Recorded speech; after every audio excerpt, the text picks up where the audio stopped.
होने का है उसी का होता है। अब उसमें जरूर है कि होने से पहले बहुतों में बाधाएं पड़ जाती हैं। आप जानते हैं गलत हो गई बातें, बहुतों के साथ में बहुत गलतियां हो गई, इस वजह से बाधा पड़। लेकिन किसी तरह से इन तीनों के चक्कर चल करके और फिर पार करना ही है। आज नहीं कल, कल नहीं कल। ये ऐसी अभिनव चीज है जिसको कि जो देखो सोई अपना उठा करके नहीं कह सकता। ये होना पड़ता है। कुंडलिनी आपके सामने चलती हुई दिखाई देनी चाहिए, उसका स्पंदन उठता हुआ दिखाई देता। अब देखिए कि जो प्रणव सिर्फ हृदय में सुनाई देता है वो आपको थ्रू आउट करेगा। आप अगर स्टेथोस्कोप लेकर के देखें उस आदमी को जब आप देखेंगे कि जिसकी कुंडलिनी ऊपर उठी है तो आपको पता चलेगा कि उसका अनहद अलग अलग अलग अलग पॉइंट से होगा। अब देखिए कि कितना महत्वपूर्ण कार्य है कि त्रिगुण में बटी हुई ये शक्ति एक शक्ति हो जाए कि जो गुणातीत है, जिसमें गुण नहीं। कितना महत्वपूर्ण ये कार्य है। आज तक ये कार्य कभी हुआ नहीं पहले और न हुआ। लेकिन हमारे पास जो लोग आते हैं वो सब आधे अधूरे लोग हैं। वो समझते नहीं कि इसका महत्व क्या है। वो तो सोचते हैं कि दूसरी भी संस्थाएं हैं और ये दूसरी संस्थाएं होंगी, लेकिन सब संस्था इसी में आनी पड़ेगी। नहीं आएंगी तो वो बेकार है। सारी संस्थाएं जब तक त्रिगुण को गुणातीत नहीं करती हैं तब तक सब व्यर्थ है। और अगर वो उसमें रुकावट डालती है तो बिल्कुल ही बेकार। किसी भी संस्था के विरोध में हम नहीं हैं, लेकिन वो संस्था होना चाहिए, मैंने संस्थापित होनी चाहिए। माने ये कि जो इसी कार्य के लिए चल रही है। और जब उसकी रुकावट आ जाती है उनके विचारों की, उनके एजुकेशन की, उनके तौर तरीकों की, उनके ढंगों की, जब मनुष्य के असेंट में रुकावट आती है तो वो सारे ह्यूमैनिटी के विरोध में वो संस्था है। सारे समाज के विरोध में ये सब संस्था है। हमारे यहाँ भी ऐसे बहुत कम लोग हैं जो इसके महत्व को समझ पाए हैं। सालों से रगड़ रहे हैं, पार भी हैं, लेकिन इसके महत्व को नहीं समझ। वो भी इधर उधर चक्कर में घूम रहे हैं। बहुत से लोग ऐसे तो रुकते हैं, निकल जाते हैं, आते हैं, निकल जाते हैं, फिर आते हैं, निकल जाते हैं, फिर आते निकल जाते हैं। नाम भर के लिए भी बहुत से लोग यहाँ पर हैं, बिल्कुल नाम भर के। असलियत में इसको जो समझेगा और इसको जानेगा अपने अंदर, वही इस कार्य को उसका महत्व रखते हुए करेगा। लेकिन हमारे यहाँ ब्रेनलेस लोग भी बहुत है। उनको कितना भी समझाओ उनकी खोपड़ी में नहीं। वो सोचते हैं कि बड़े सहयोगी हो गए। सहयोगी का मतलब वो होता है जिसने अपने को गुणातीत में पा लिया। वही सहयोगी है जिसने अपने को गुणातीत में उठा लिया। बाकी सब व्यर्थ है। कोई कहता है कि मैं अमका हूं, मैं ढमका हूं, सब व्यर्थ है। तुम कुछ भी नहीं हो। तुम गुणातीत में आए हो या नहीं। जैसे ही ये एक टेस्ट आप अपने ऊपर लगाना शुरू करेंगे, आपका जितना मिथ्या है सब गिरता जाएगा और आप गुणातीत में खड़े रहेंगे। आय जो है खत्म हो जाएगा। आय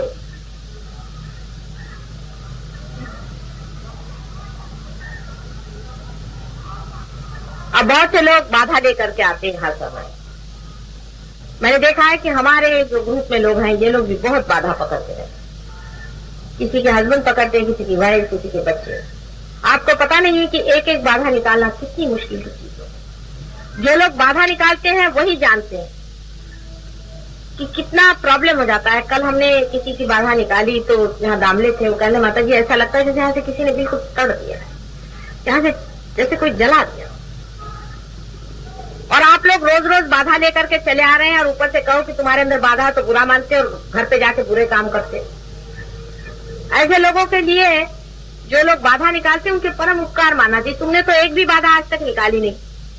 तुम लोग तो एक भी बाधा खुद नहीं निकालते और दूसरों पे बोझा डाल रहे हो अपना कि बाधा निकालो, बाधा निकालो। किस लिए निकाले? कोई आपका ठिकाना रखा। अपनी सफाई रखो, अपने जीवन को साफ करो, अपने मन को साफ करो, नम्रता लाओ और दुष्टता, छल कपट, इधर उधर लगाना, बातें करना, शिकायतें करना, लोगों को सन्मार्ग से हटाना, इतना महान पाप करना, इसके ऐसे लोगों के लिए सहयोग में क्या मार्ग? यानी कितने निम्न स्तर के लोग हैं, आप सोच लीजिए कि कहाँ तो मैं गुणातीत की बात कर रहे और कितने लोग निम्न स्तर के इसमें चित हो गए। बहुत ही निम्न स्तर के लोग इसमें आ गए, इतने निम्न स्तर के हैं कि उनको कहीं भी कहीं परमात्मा के पास आने का अधिकार नहीं। जो लोग बाधा निकालते हैं वही समझ सकते हैं कि यहाँ मैं हजारों बाधाओं को निकाल के फिरती हूँ और फिर बार बार आप लोग बाधा पकड़ के यहाँ आते हैं और आपको थोड़ी सी तो बात में बुरा लग जाता है।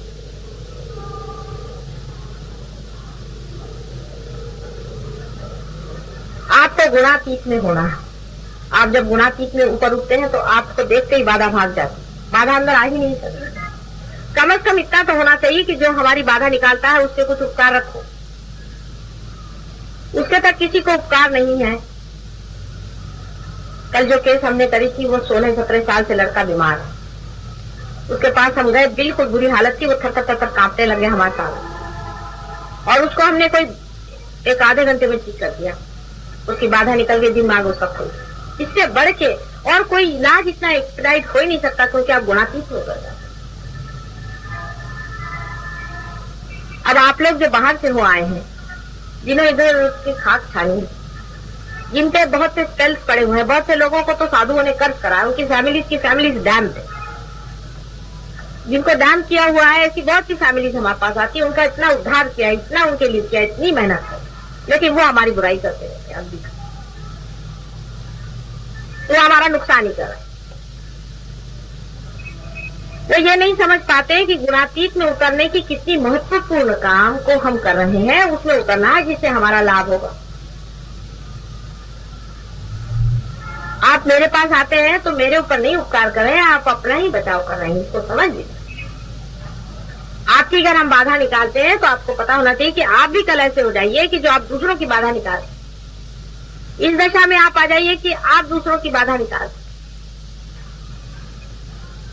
लेकिन ऐसे लोग यहाँ पर हैं जिन्होंने एक भी बाधा नहीं निकाली, लेकिन बातें बहुत करते, एक भी बाधा नहीं निकाल सकते, रोज अपनी बाधा लिए आते, किसी की बाधा नहीं निकाल सकते, हिम्मत ही नहीं है निकाले। ऐसे आधे अधूरे लोगों के साथ में कैसे काम है?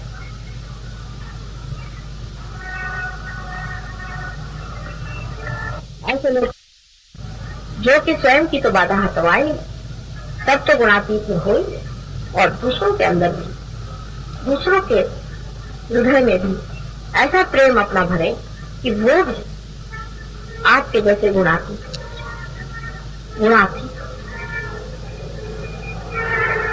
मन में यही विचार आ जाए कि मुझे गुणातीत हो पता, बस इतनी ही एक मन में विचार आ जाए और मुझे कुछ नहीं चाहिए संसार की। आप देखिए लगन बहुत हो जाएगी और एकदम से कार्य बढ़ जाएगा। आप इतने शक्तिशाली हो जाएंगे, इतने शक्तिशाली हो जाएंगे कि आप स्वयं ही इस कार्य को कर सकते। ऐसे लोग हैं हमारे यहाँ, ऐसे भी लोग, ये भी बड़ा। ऐसे तो मैं बहुत खुश हूँ, ऐसे तो किसी भी जन्म में ऐसा नहीं हुआ जैसा इस जन्म में हुआ। लेकिन इतने बेकार के लोग भी नहीं चिपक गए थे किसी जन्म। इस जन्म में कुछ तो इतने यूजलेस और बेकार लोग चिपके हुए हैं। कभी कभी ऐसा मन आता है कि किस तरह से उनको हटाएं, क्या करें। हटा दिया तो फिर पीछे पीछे और भी नुकसान करते हैं, और साथ में जोड़े रहो तो वो जब भी मौका मिलता है तब डंक मारते हैं।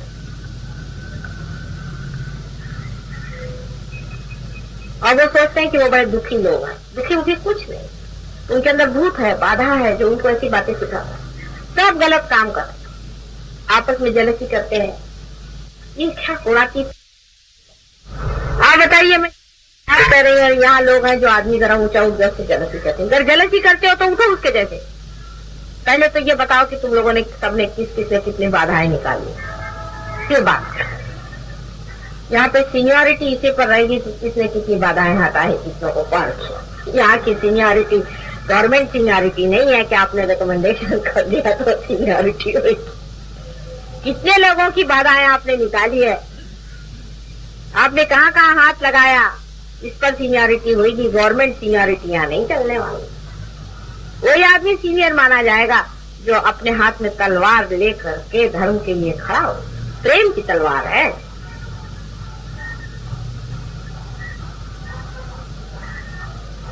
इसमें आप कुछ फॉल्स सर्टिफिकेट नहीं ले सकते, कोई गलत बात आप कह नहीं सकते। जब तक वाइब्रेशंस नहीं आएंगे तब तक नहीं आएंगे। आप चाहे उसमें कितना भी कहो, आएंगे नहीं तो नहीं आएंगे।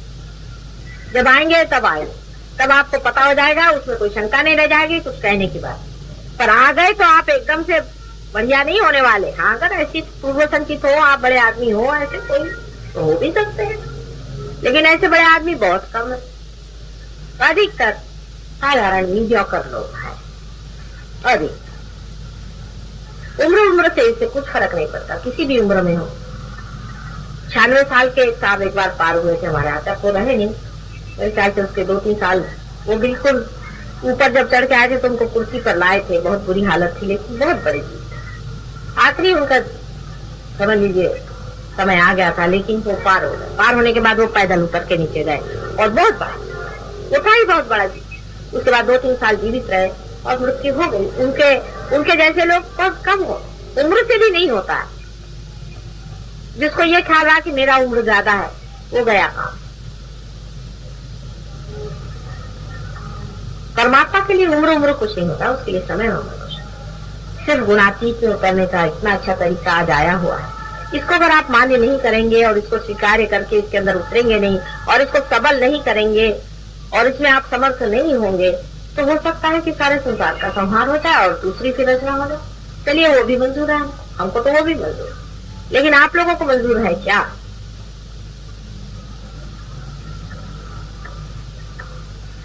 इसलिए समझा रही हूँ कि अपने अवेयरनेस में, अपनी चेतना में ही ये गुणातीत की स्थिति आपने पाई।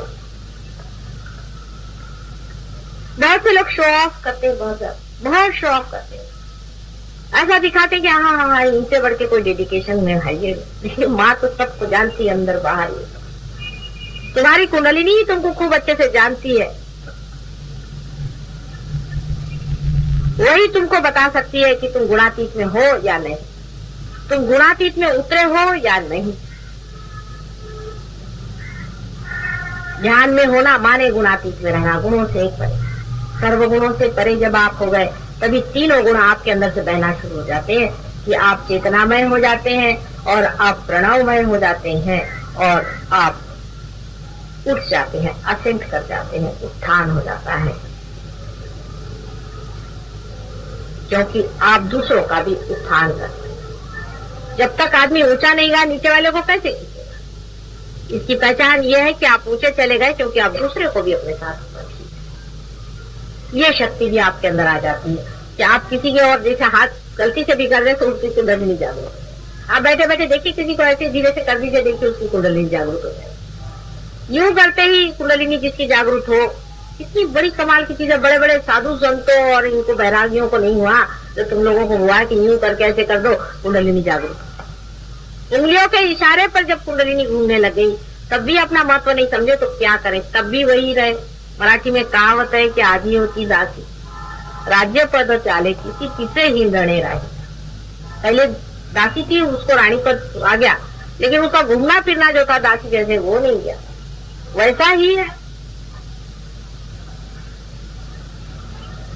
कोई राजा लोग हो तो राजा बन जाते हैं, कोई मुश्किल है, पर दासी लोगों को रानी बनाना मुश्किल काम हो जाता है। उनका दिमाग तो भी घूमते रहता है और वो अपने घूमने को ही बहुत बड़ी चीज समझते हैं कि वाह वाह वाह वाह क्या चार चांद लगा। प्रगति उनके अंदर से कुछ भी नहीं होती। किसी तरह से साफ हो गए, किसी तरह से फिर पकड़, फिर साफ हो गए, फिर पकड़, बिल्कुल कुछ प्रगति नहीं, बस यूं ही चलते रहते डावाडोल। किसी की बाधा वाधा कुछ नहीं निकाल सकते, लेकिन अपने को बहुत बड़ा आदमी समझे बैठे, बड़ी मुश्किल काम। आपका सर्टिफिकेट सिर्फ इस पर है कि आपने दूसरे की कितनी बाधा निकाली, बस ये समझ लीजिए।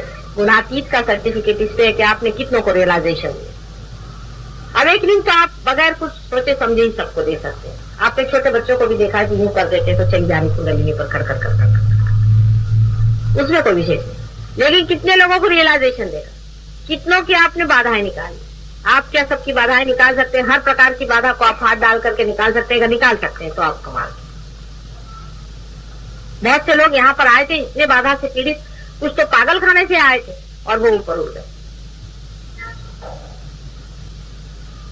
और ये जानना चाहिए कि हमारे पूर्व जन्म के भी बहुत से हमारे ऊपर शाप है, हमारे कर्मों के बहुत शाप हैं। फिर इस जन्म में भी बहुतों को इन गंदे लोगों ने शापित किया है। खानदान के खानदान तबाह है, इसलिए अपने को गुणातीत में समर्थ बना तो सारी की सारी अपने आसपास की बाधाएं भाग कर खड़ी हो जाएंगी। सब कुछ भाग जाएगा, सब कुछ शांत हो जाएगा और आप एक समर्थ राजा के जैसे राजा बने। कोई भी बाधा आपके ऊपर छूने नहीं वाली। आप एक बार बाधा को हाथ लगाकर उसको भगाना तो देखिए, झाड़ू मारना सीखिए कि कभी कोई बाधा आपके आसपास में नहीं टिकने वाली।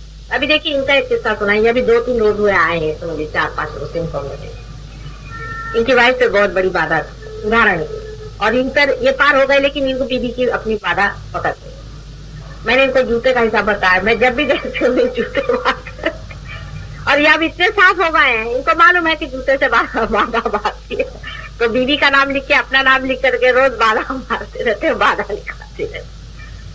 साफ हो गए। अभी देखिए, साफ साफ बैठे हुए हैं, वाइब्रेशन आ रहे हैं, कोई प्रॉब्लम नहीं, कोई आफत नहीं, कोई चीज। जैसे ही हिम्मत कर लीजिए, वैसे ही पहले तो बाधा भाग जाएगी। सिर्फ हमारे कुंकू के नाम से डरपोक लोग भागते हैं, इनमें कोई शक्ति है? आप किस चीज के लिए डर रहे? आप सिर्फ कह दीजिए कि इसको भी भगाता हूँ, ऐसे तो भाग होगी, पहले ही पत्थर काटना शुरू कर। ऐसी कोई घबराने की चीज नहीं है बाधा, लेकिन आपकी शक्ति पे बहुत निर्भर होता। इसलिए हर बार गए, बाधा पकड़ के आ गए, फिर आए, फिर ठीक हो गए, फिर आए, फिर पकड़ाए, फिर ये क्या तमाशा चला है धोबी का घर। कभी कपड़े पहनने का मौका ही मुझे नहीं मिलता है। जब भी देखती हूँ तो अपना ही चले, पकड़े चले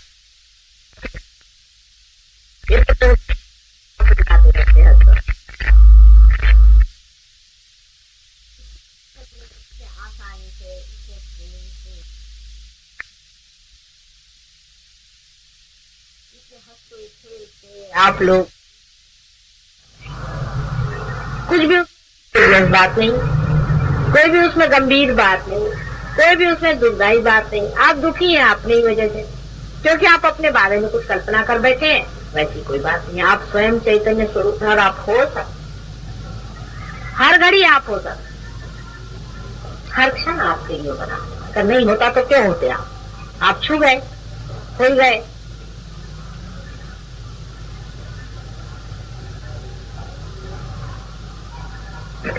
मेरे और ऐसा हाथ करें।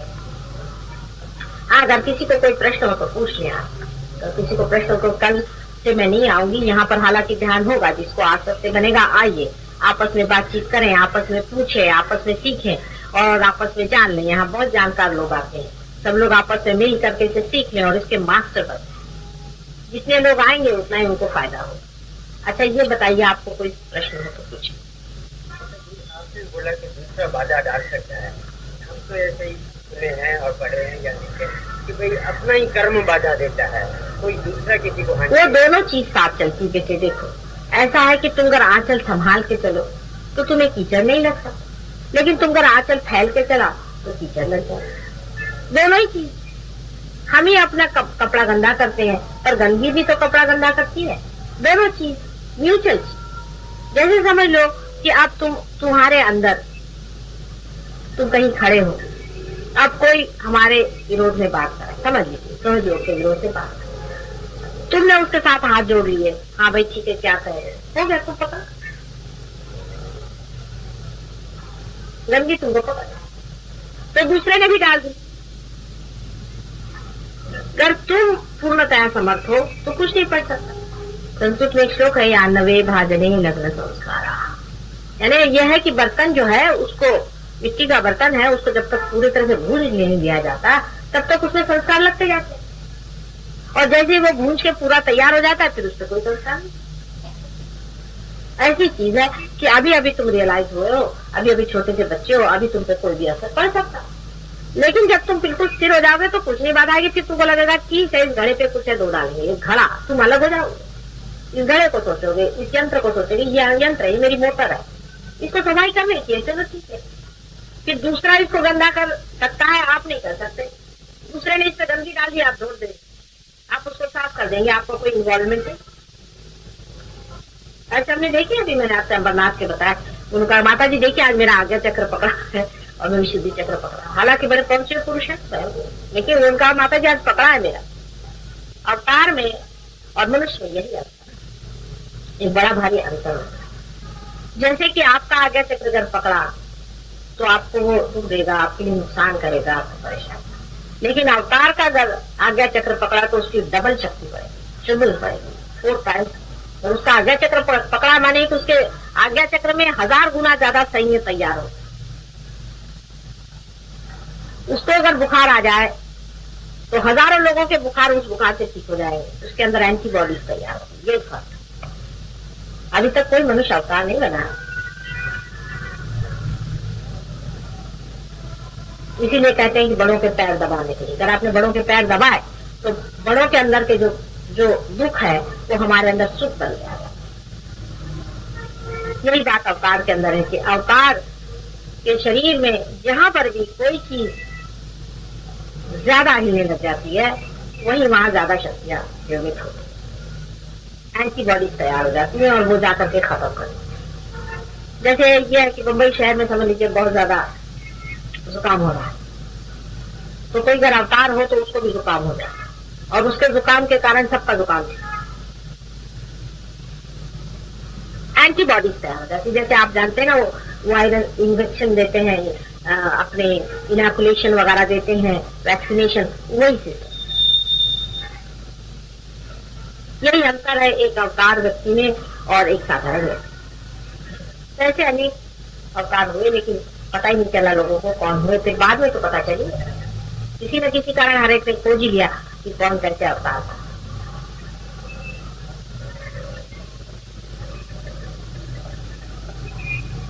और कोई प्रश्न पूछ?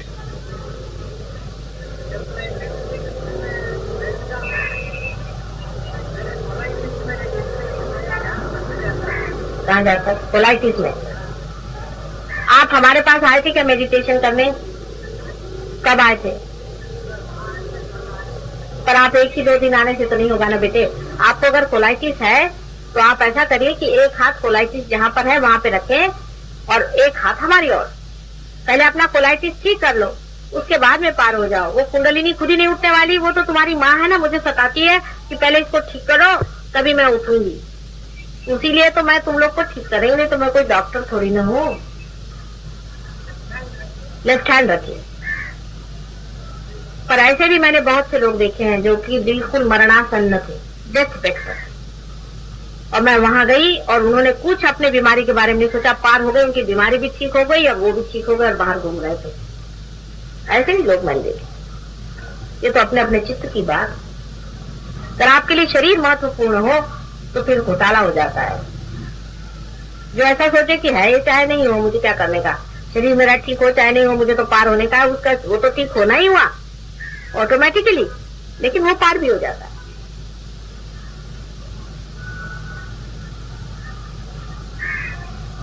कोई प्रश्न हो तो पूछो।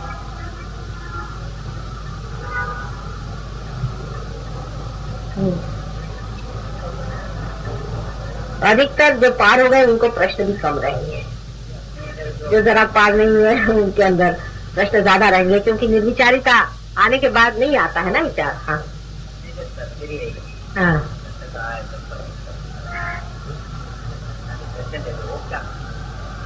जिसका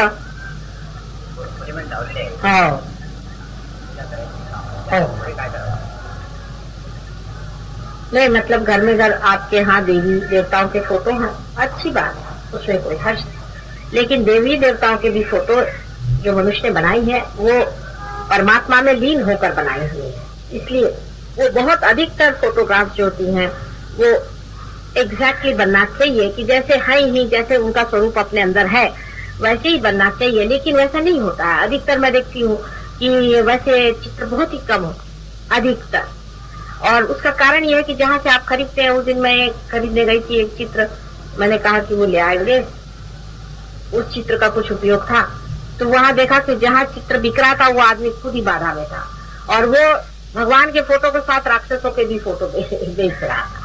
तो वहां पर इतनी गंदी गंदी बाधाएं थी कि एक फोटो मुझे काटेगा नहीं। फिर उसमें से एक फोटो मैंने खरीदा, मैंने कहा चलो इसको भी ले चलते हैं, घर पे देखेंगे।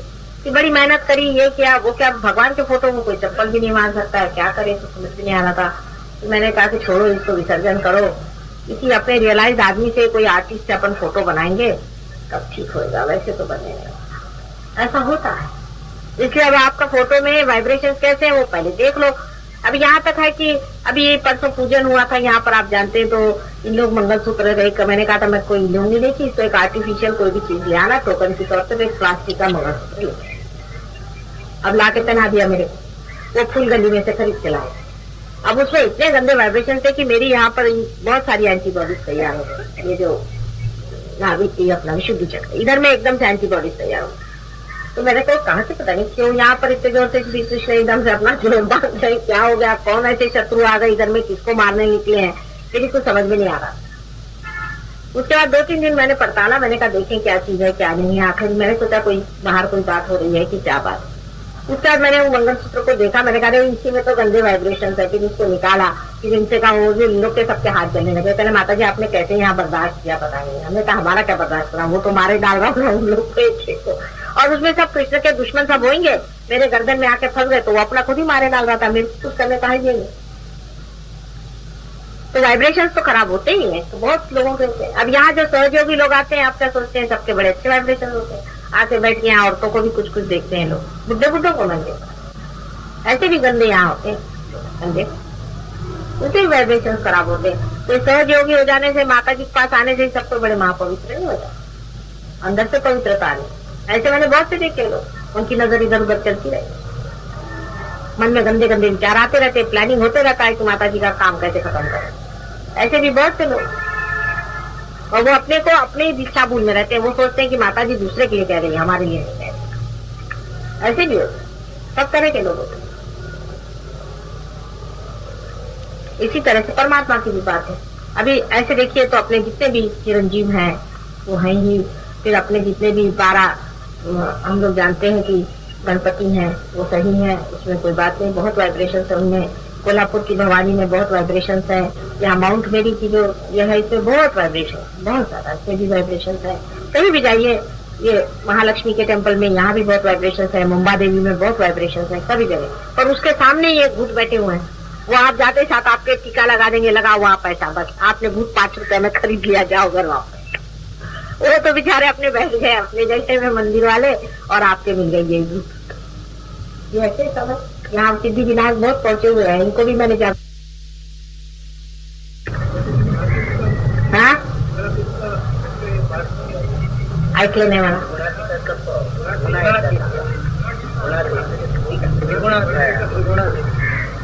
गुणातीत यानी 3 गुणों से परे। 3 गुण माने, मैंने कहा कि एक गुण से जो है आप चित होते हैं प्रणव स्वरूप, दूसरे गुण से जिससे कि आप साक्षी स्वरूपी होते हैं, और दूसरे गुण से आप कंस्ट्रक्टिव होते हैं, जो आपके पेट के अंदर में आपने देखा है जितनी भी शक्तियां हैं वो शक्ति जिससे आप क्रिएटिव होते हैं। तो एक शक्ति वो है जिससे आप स्थित होते हैं, जिसको हम प्रणव रूप कह सकते हैं। दूसरी शक्ति वो जो है जो कि पेट में कार्य करती है, जो कि 2 सिंपैथेटिक नर्वस सिस्टम है, एक तो लेफ्ट और एक राइट। पहली वाली लेफ्ट है, दूसरी वाली राइट, और तीसरी जो है वो पैरासिम्पैथेटिक नर्वस सिस्टम है जो बीच में। ये आपकी इवोल्यूशनरी है। ये इवोल्यूशनरी शक्ति आपको चेतन मन में नहीं होती, आपका इवोल्यूशन आज तक का जो है चेतन मन में नहीं होता, अनअवेयर होता। लेकिन जब आप सहज योग से पार हो जाते हैं, माने आपकी कुंडलिनी जो आपके अंदर शक्ति बैठी हुई है वही इवोल्यूशनरी शक्ति है, वो यूज नहीं होती है, वो रेसिडुअल होती है, वो रुकी रहती है, वो कभी इस्तेमाल नहीं कर सकते। वही उठती है और आपको ऊपर में वहां धकेल देती है, आज्ञा चक्र को तोड़ते, जहां पर आप गुणातीत हो जाते हैं, जहां तीनों चक्र एक जगह मिल जाते हैं, तीनों शक्तियां एक जगह मिल जाती हैं, आप इंटीग्रेटेड हो जाते हैं। इसीलिए आपके अंदर से हाथ के वाइब्रेशंस बहते हैं प्रणव रूप। पहली आप प्रणव रूप, दूसरे क्रिएटिव पावर आपके अंदर आ जाती है, जिसके कारण आपकी जितनी फिजिकल शक्तियां वो ठीक हो जाती है, आपकी तंदुरुस्ती ठीक हो जाती है। क्रिएटिव पावर आपके अंदर फॉल होने लगती है कि आपकी सारी जितनी भी शक्तियां वो ठीक हो जाती हैं, आप क्रिएटिव हो जाते हैं, आप दूसरों की कुंडलिनियां भी देखने लग जाते हैं। और तीसरी शक्ति जो आपके अंदर आ जाती है वो है आप खुद इवॉल्व हो जाते हैं, आप खुद असेंट कर जाते हैं, आप ऊंचे उठ जाते हैं। उसकी पहचान ये है कि आप दूसरे को हाथ पकड़ के उठाते हैं।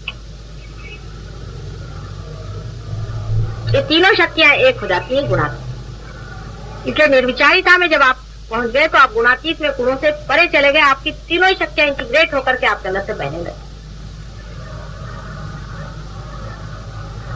त्यातला विशेष एखादा काही पॉइंट नसेल समजला तर तो विचारा, पर्टिक्युलर पॉइंट नाही समजला तो विचारा, कारण असं जनरल सांगायचं तर पुष्कळ आहे, ते मी ह्याच्यात टेप मध्ये केलेलं आहे, ते ऐकून घ्या तुम्ही। इसमें टेप जो कि बहुत इंपॉर्टेंट है, आज तक मैंने बात पहले नहीं बताई, कि रियलाइजेशन में क्या चीज होती है कि तीनों शक्तियां कैसे गुणाती हैं, इसलिए उसको आप सुन लीजिए।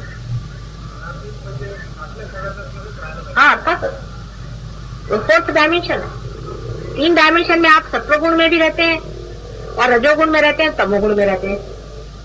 तमोगुण से आप स्थित रहते हैं, रजोगुण से आप एक्टिवेट करते हैं और सत्वगुण से आप इवॉल्व होते हैं। ह्यूमन स्टेज तक आप इवॉल्व हो गए, या धर्म की भावना आपके अंदर आती है। रजोगुण से आप ये सोचते हैं कि इससे परे कोई चीज है, एब्स्ट्रैक्ट की बात आप करते हैं, इस संसार से परे कोई चीज है, उसके दृष्टि जाती है आदमी की। ये सत्वगुण से जाती है। जानवर कभी नहीं सोचता है धर्म की बात। फोर्थ डायमेंशन आदमी में कब छूता है, जब वो गुणातीत में होता है। ये फोर्थ डायमेंशन, मैंने 3 डायमेंशन तो पहले मैंने आपसे बता दिए 3 गुणों के, और फोर्थ डायमेंशन तब है जब आदमी सारे ही इन तीनों से परे निर्विचार में उठ जाता है, यूनिवर्सल अनकॉन्शियस में होता है। यूनिवर्सल अनकॉन्शियस जिसे कि साइकोलॉजिस्ट इट कहते हैं, आईडी इट। साइकोलॉजिस्ट को सब कुछ नहीं मालूम विचारों का, भी छोटे छोटे थोड़ा बहुत जानते, इधर उधर का पकड़ा हुआ है वो बताते रहते हैं। सम्यक पूरा वो कैसे जानेंगे, वो कोई माँ के रूप में थोड़ी ना, वो भी खोज रहे हैं, बच्चे हैं, एक थोड़ा थोड़ा जान। अब जब जो लोग एक रास्ते से आना शुरू कर जाते हैं वो मार्ग को काट डालते हैं। उसके लिए आपके लिए बना के रखी है कुंडलिनी, आपके अंदर बैठी हुई है, चुपचाप उसको आप इस्तेमाल कभी भी नहीं कर सकते, वो कभी भी उठ नहीं सकती। जब आपका इवोल्यूशन होगा, असेंट होगा, तभी वो उठती है और आपको गुणातीत में थे।